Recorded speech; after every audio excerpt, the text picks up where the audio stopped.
quiero bendecirlos en esta mañana con una palabra de parte de Dios, amados hermanos. Y vaya conmigo al libro de Mateo, ahí en el capítulo 9. Ahí tenga su Biblia abierta, creo que la escritura también está ahí en la pantalla. La Biblia dice, amados hermanos, que nuestras palabras son tan importantes, lo que nosotros hablamos, lo que sale de nuestra boca.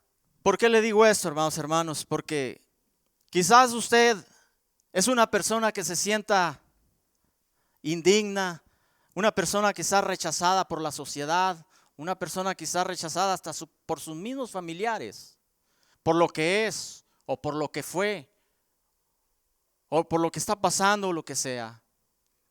Pero yo me recuerdo, amados hermanos, muchas veces ver a una madre y a un padre maldecir con palabras a sus hijos.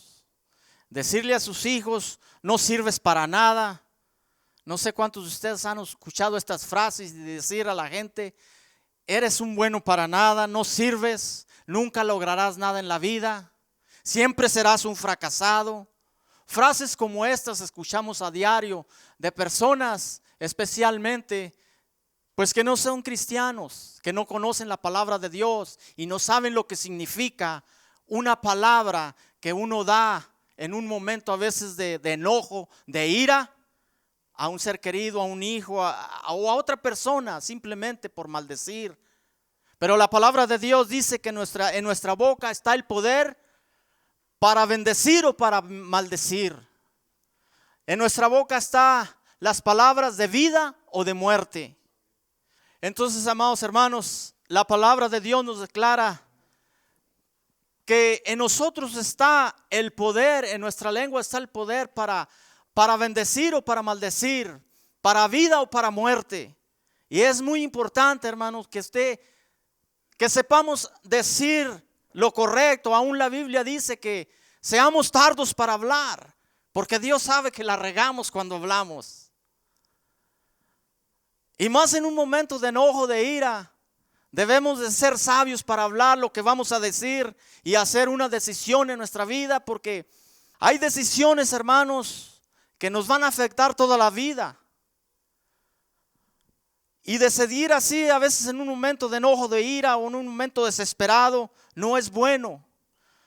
A veces lo mejor, amados hermanos, es pedirle dirección a Dios a través del Espíritu Santo y saber esperar una respuesta de parte de Dios en lo que queremos hacer, en lo que debemos aconsejar. Cuando Dios, hermanos, hizo el universo, dice Juan que en el principio era el Verbo y el Verbo era con Dios y el Verbo era Dios. En la versión de inglés, en inglés la palabra de Dios dice, en el principio era la palabra y la palabra era con Dios y la palabra es Dios. Nosotros usamos el verbo porque en nuestro idioma el verbo se usa en cualquier oración, en todas las oraciones tiene el verbo, es lo principal. Pero en inglés se usa la palabra. Esa palabra con el cual nuestro Dios constituyó todo lo que hay en el universo, lo que hay, todo lo que vemos, todo lo que miramos, lo hizo Dios por su palabra. Y dijo Dios, sea la luz, y es la luz hasta hoy en día. Es una palabra dada por Dios. Y dijo Dios, produzcan los seres vivientes de los aires, las aves. Y es Dios quien dio esa palabra desde el principio. Entonces es importante, hermanos, cuando nosotros queremos hacer algo, primero lo hacemos en nuestro pensamiento, en nuestra mente lo pensamos y después lo declaramos en palabras. Por ejemplo, quiero hacer una silla, quiero hacer una casa, voy a construir un edificio. Pero todo empieza en un pensamiento. Todo empezó con Dios pensando las cosas. Haré un hombre a mi imagen y a semejanza de Dios. Y Dios formó al hombre a su imagen y semejanza. Pero fue Dios quien cultivó un pensamiento y lo trajo en acción por obra. Y vino a ser el hombre un ser viviente. Las palabras de cada uno de nosotros van a marcar la vida de otros para bien o para mal, para vida o para muerte, para bendecir o para maldecir.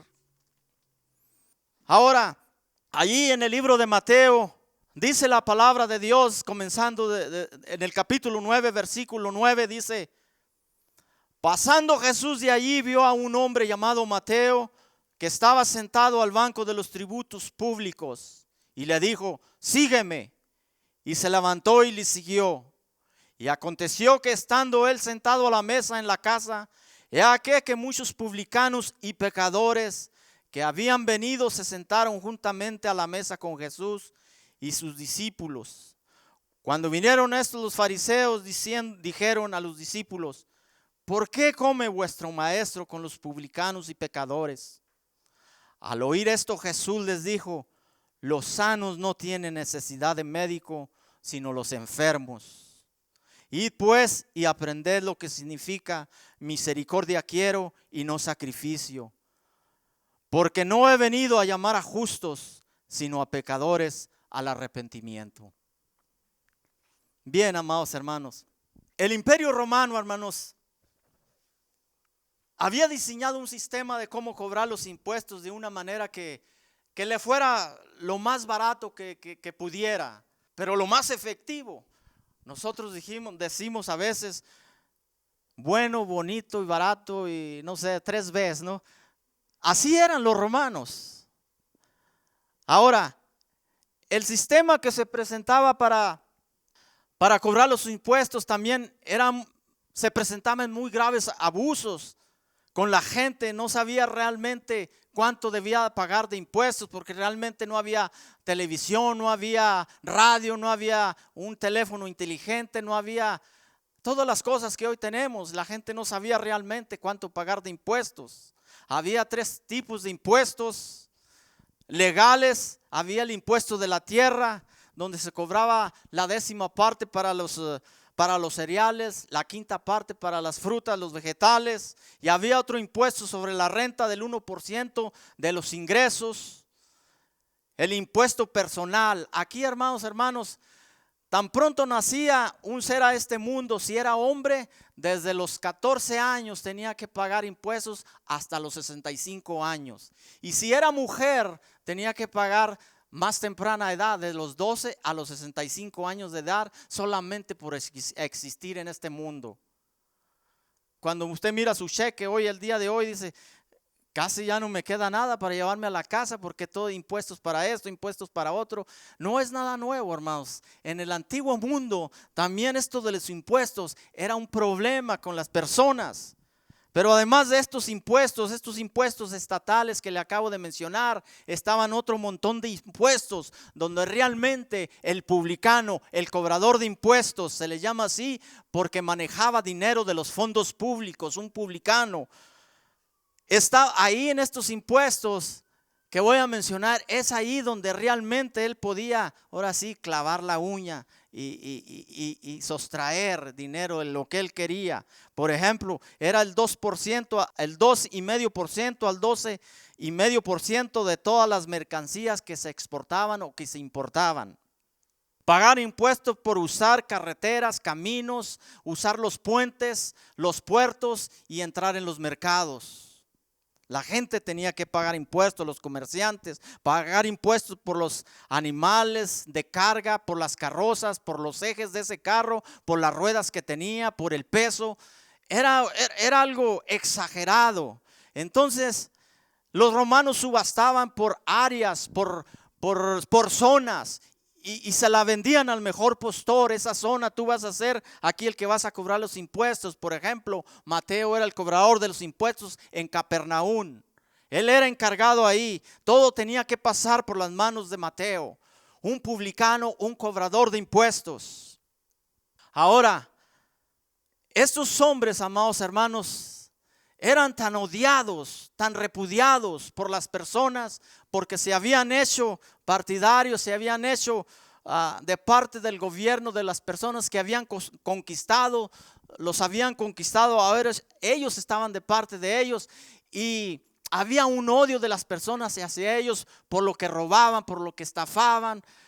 Y no solamente los judíos los odiaban doblemente, porque el judío siempre, ese judío religioso, ortodoxo, la élite judía, odiaban doblemente a estos publicanos, a estos cobradores de impuestos, porque para ellos no existía otro rey más que su único Dios, el que hizo los cielos y la tierra. Y para ellos darle tributo, pagarle impuestos a otro rey, a otro gobernador, iba en contra de la ley de su mismo Dios y de ese rey.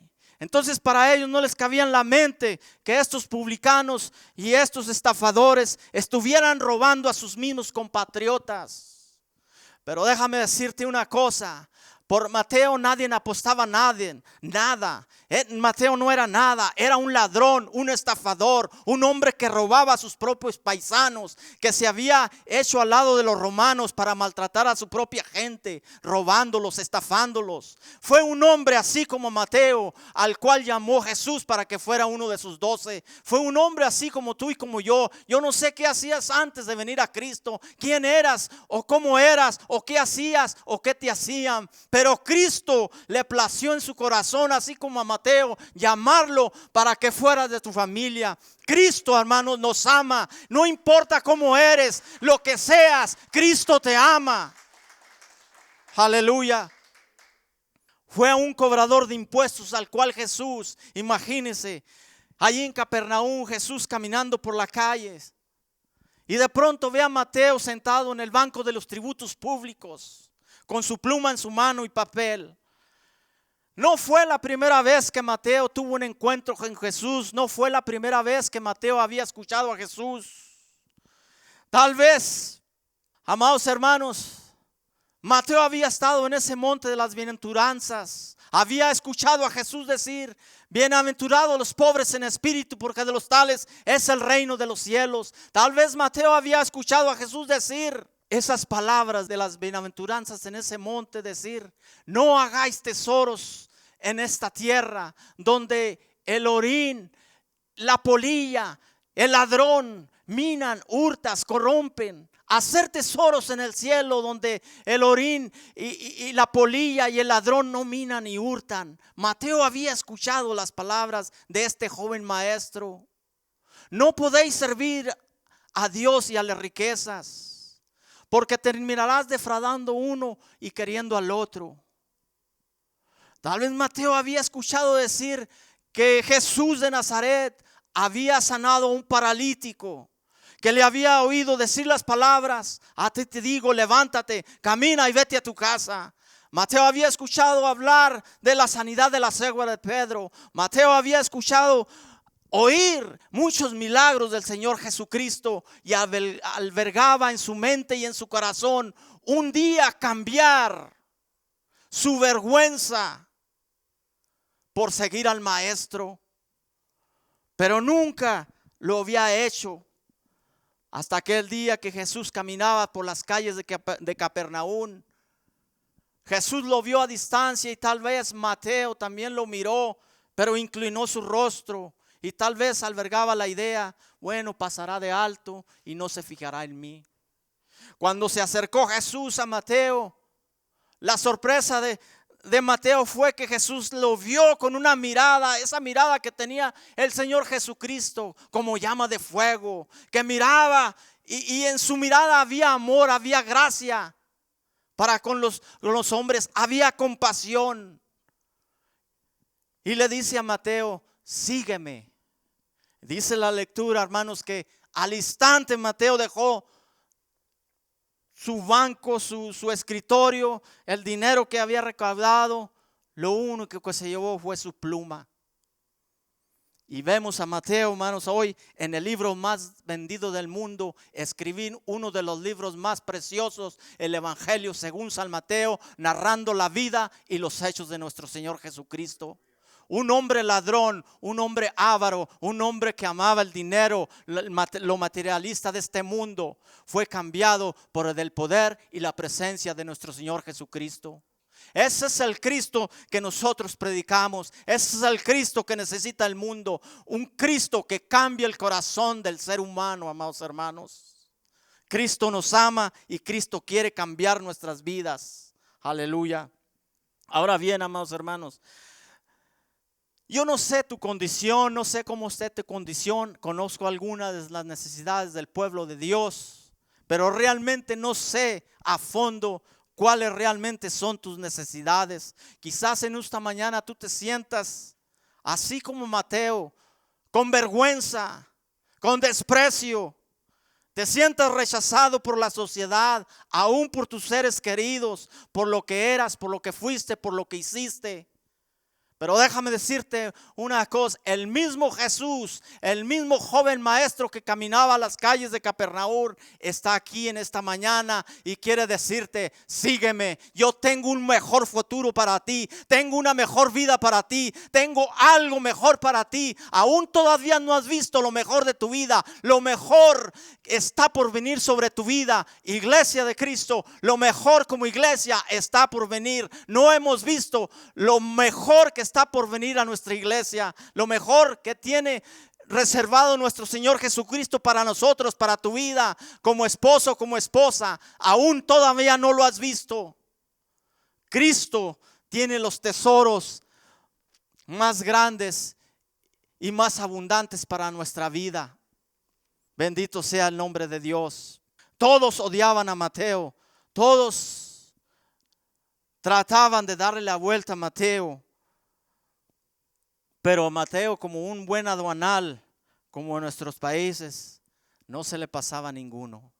Yo no sé, amados hermanos, pero yo cuando estaba más joven, cuando yo tenía a mis papás todavía, iba mucho a México a visitarlos y me iba manejando. Y oiga, mi hermano, ya cuando iba llegando a la aduana, se me ponían los pelos de punta porque me despelucaban. El poco dinerito que yo llevaba ahí, los regalitos y ya nomás me decía, hey, oríllate aquí. Baja todo lo que traes. Y ellos ya sabían las tácticas que usaban, ¿no? Pero hermanos, ¿cuántos de nosotros hemos cometido tantos errores en nuestra vida? ¿Cuántos de nosotros hemos hecho a veces cosas que a veces inconsciente o conscientemente no nos hemos dado cuenta y hemos afectado la vida de otros? Y hemos marcado esa vida de una manera, pues que hasta los 70, 80 años que nos deje vivir, esas palabras nos marcaron o esas acciones nos marcaron de otras personas. Y vivimos así, viviendo del pasado, a veces deprimidos, a veces que esa misma piedra de tropiezo es la que nos hace caer y no podemos salir del hoyo, porque vivimos con ese pensamiento y albergamos en nuestra mente y en nuestro corazón que así nos tocó vivir y así debemos de ser. Cristo, amados hermanos, es el único que puede cambiar un pasado oscuro, feo, para darte una mejor vida.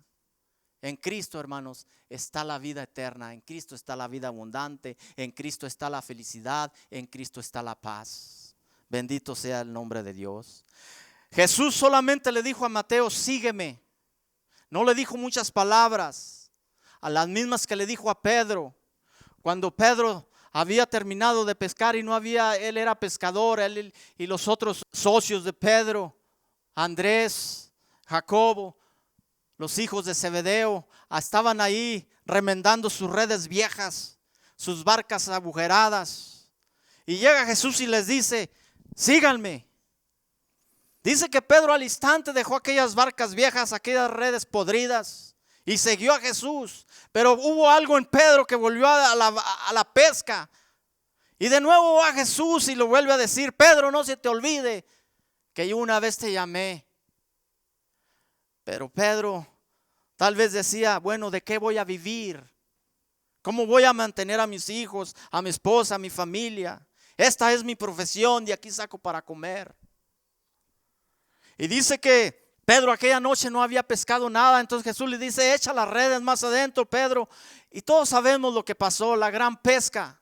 Pedro dice que no podía sacar las redes porque se rompían de tanto pez. Pedro nunca había hecho una pesca tan grande, tan poderosa como esa pesca. Y era un pescador profesional, un hombre que conocía el mar de Galilea, un hombre que sabía pescar. Tal vez le dijo a Jesús, ¿Y tú qué me vas a enseñar de pesca a mí? Yo sé cómo pescar, yo sé dónde se encuentran los peces.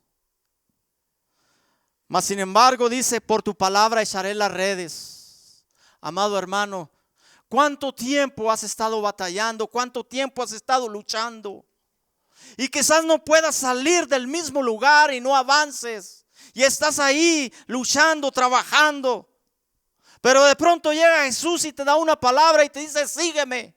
Conmigo tienes todas las posibilidades de esta vida. Vas a triunfar. Jesucristo no nos puede fallar, amado hermano. Cuando Jesucristo nos da una palabra, debemos de obedecerlo, seguirlo a Él y poner nuestra mirada en Él. Él nunca nos fallará. Él no nos puede fallar. Bendito sea el nombre de Dios. Aleluya. Aún, hermanos, como iglesia, es cierto que viene el desaliento y el desánimo, pero es Cristo, amados hermanos, quien fundó su iglesia, y es Cristo, hermanos, que va a bendecir la iglesia. Hay mucha gente, hermanos, que tenemos compromisos de diferentes. Pero, amados hermanos, si nosotros nos mantenemos sirviendo, siguiendo, mirando a aquel que todo lo puede, yo te aseguro, hermanos, que no te faltará nada en la vida. Hasta aquí Cristo nos ha suplido nuestras necesidades y no nos ha dejado y no nos va a dejar. Él está interesado en levantarte, en suplirte, en darte. Él está interesado, amado hermano, como matrimonio, a bendecir tu vida, tu matrimonio, tus hijos, tu familia. Él no quiere que ninguno se pierda. Que seamos personas bendecidas, amadas, que nos sintamos amados de parte de Dios, amados hermanos. Este hombre que todos odiaban, amados hermanos, el que todos rechazaban, fue salvado por la misericordia y el amor de nuestro Señor Jesucristo, como lo hacemos cada uno de nosotros.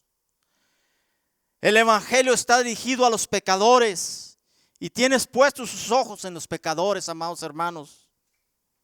El Hijo de Dios no ha sido enviado a este mundo, amados hermanos, como una recompensa para las personas buenas o excelentes, para las personas ricas que piensan que por ser famosas o por tener tanto dinero en una cuenta de banco, tendrán el favor divino de parte de Dios.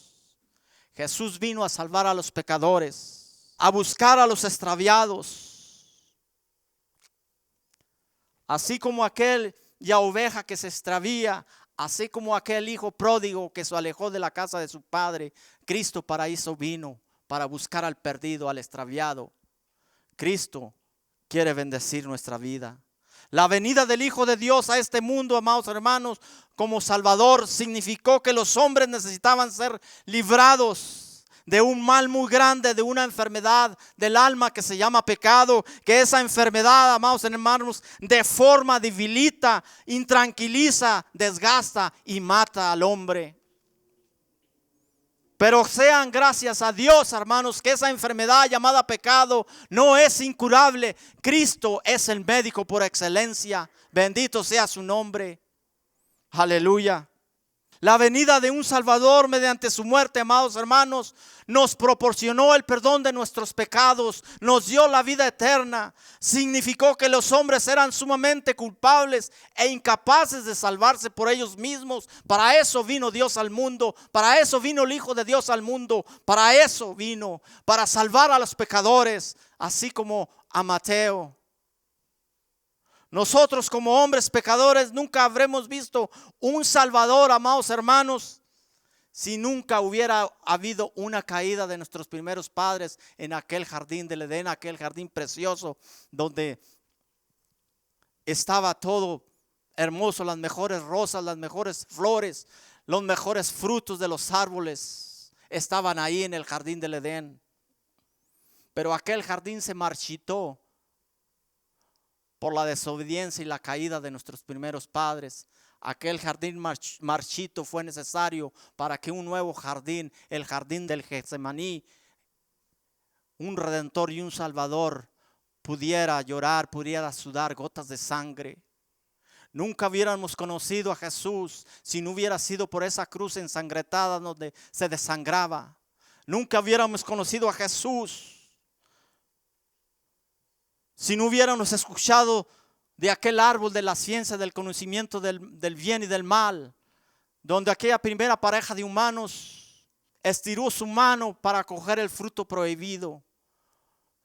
Hoy, amados hermanos, todavía hay muchas manos que siguen extendiendo para coger la fruta prohibida del conocimiento del bien y del mal. Pero todavía la mano de nuestro Señor Jesucristo está extendida para darte vida y vida eterna. Cristo nos ama. Pablo en 1 Corintios dice: corred de tal manera que lo obtengáis el premio. James Martinson, siendo muy joven, fue llamado. Su anhelo era ir con el equipo de los Estados Unidos, el equipo de esquí, y participar en las Olimpiadas. Pero en ese tiempo también fue reclutado por el ejército de los Estados Unidos y fue llevado a Vietnam, en donde sufrió un accidente muy grave. Una mina le reventó sus dos piernas y perdió sus dos piernas, quedando en una silla de ruedas a una temprana edad, siendo él muy joven. Eso le hizo abusar de las drogas y el alcohol, inclusive pasar por su mente el suicidio. Pero conoció a un grupo de cristianos que se le acercaron un día, le hablaron del Señor Jesucristo, le hablaron del plan de salvación a James, y James no hizo caso al momento, no creyó, pero finalmente se entregó a Jesucristo. James le dio su vida a Cristo, le entregó su corazón a Cristo. Le preguntaron, ansioso él por caminar, por compartir a Cristo, James empezó a trabajar con los jóvenes, empezó a juntar muchos jóvenes y hablarles de Cristo.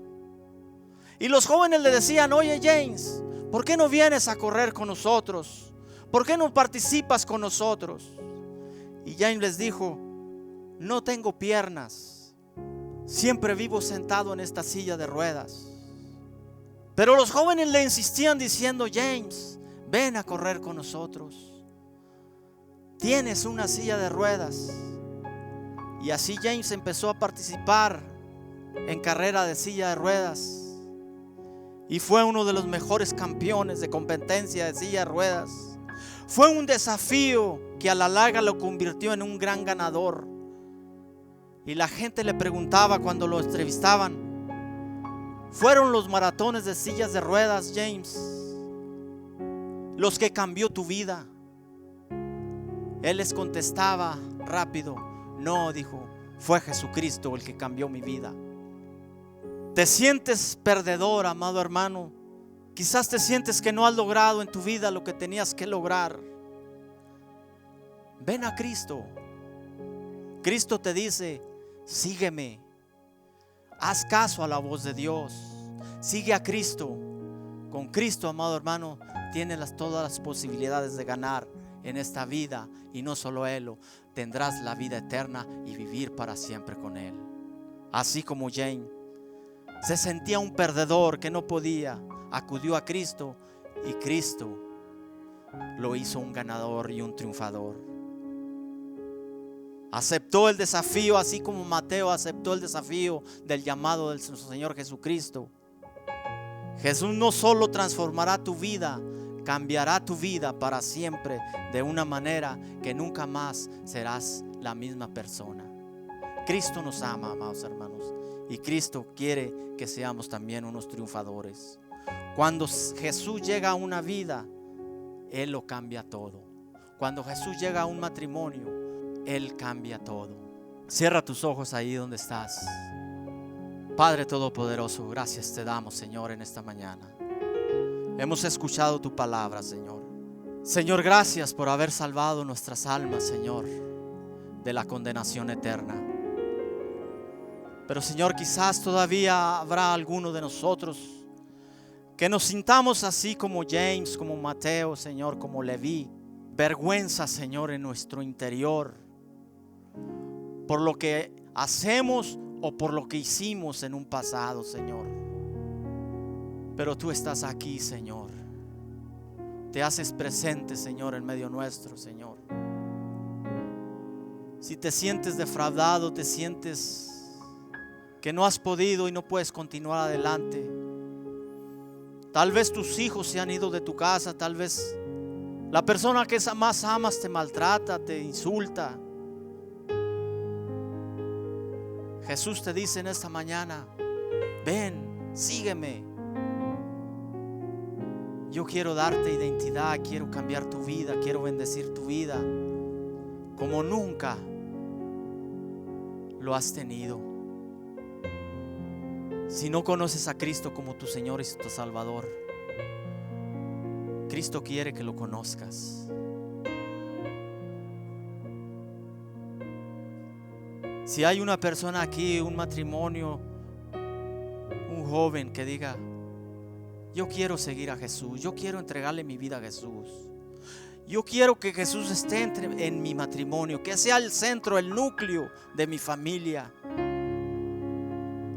Por mucho tiempo he estado batallando, sufriendo con diferentes problemas y no he podido resolverlos, no he podido.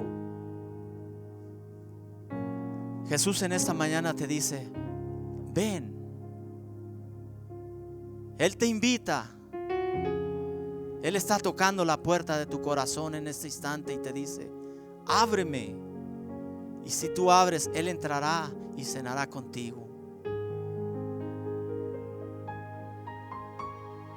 Ya no intentes más por tus fuerzas, por tus propios conocimientos. Dale una oportunidad al Señor Jesucristo y Él cambiará tu vida. La vida que nunca has experimentado, nunca, jamás. Gracias, Señor Dios Todopoderoso, porque tú estás con nosotros, Señor. Desde los principios, Señor, tú has querido bendecer al ser humano, Señor.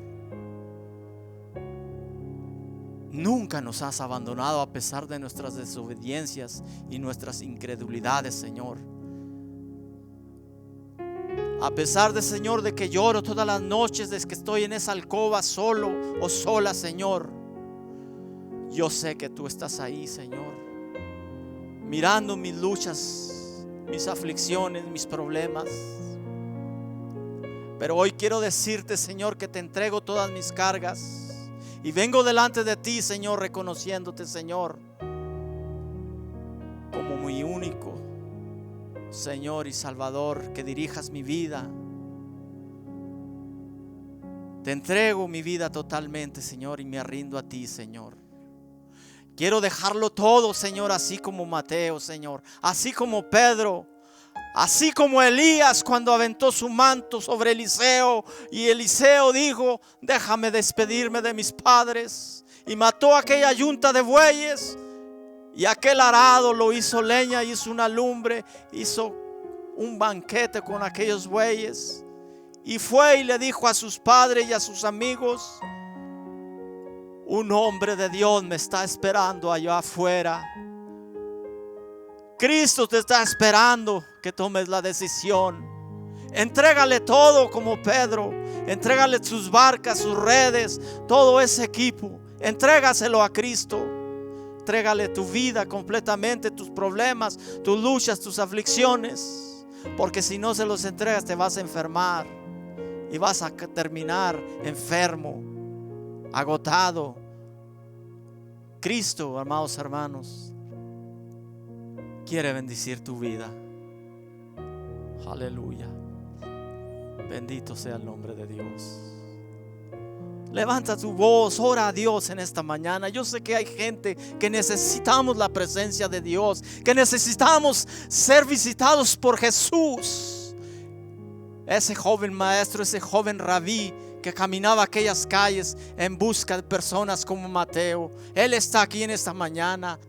Clama a Él y Él te responderá y te enseñará cosas nuevas que tú no conoces. Díselo cómo te sientes. Exprésale. Si Dios te ha bendecido, exprésale tu gratitud, tu agradecimiento. Pero sientes que que necesitas ser moldeado, dile a Él que venga a tu vida de una manera poderosa, para que cambie tu manera de ser, tu manera de caminar. Ya no estés sufriendo más. Entrégale tu vida a Cristo en esta mañana. Díselo, clámale cómo te sientes. Él está aquí en esta mañana. Gracias, Señor. Bendito Dios de la gloria. Toda la honra y toda la gloria, el poder es tuyo, Señor. Haz con nosotros como tú quieres, Señor. Así como el alfarero hace esa vasija, Señor, para hacer una obra preciosa y maravillosa. Haz así con nuestras vidas, de nuestros hermanos, con nuestras vidas, Señor. Que la obra que tú empezaste en cada uno de nosotros, Señor, la terminarás hasta el final, Señor. Y brillaremos, Señor, como las estrellas. Y nos sentarás con los príncipes de tu pueblo para habitar, Señor, por la eternidad. Gracias te damos en el nombre de Cristo Jesús. Dale un aplauso al Señor Jesucristo, amados hermanos. Vamos a despedirnos, amados hermanos. Yo sé que ahorita no nos podemos abrazar o nos podemos saludar, pero una palabra sí le puedes decir a tu hermano y decirle: Dios te bendiga. Dios ha cambiado mi vida. Y como siempre te digo, amado hermano, aléjate del mal, busca la paz y síguela. Ahí está nuestro éxito, hermanos. Busquemos el rostro de nuestro Señor Jesucristo. Que Dios los bendiga y los guarde, amados hermanos, y que Dios haga resplandecer su rostro sobre sus vidas. Aleluya.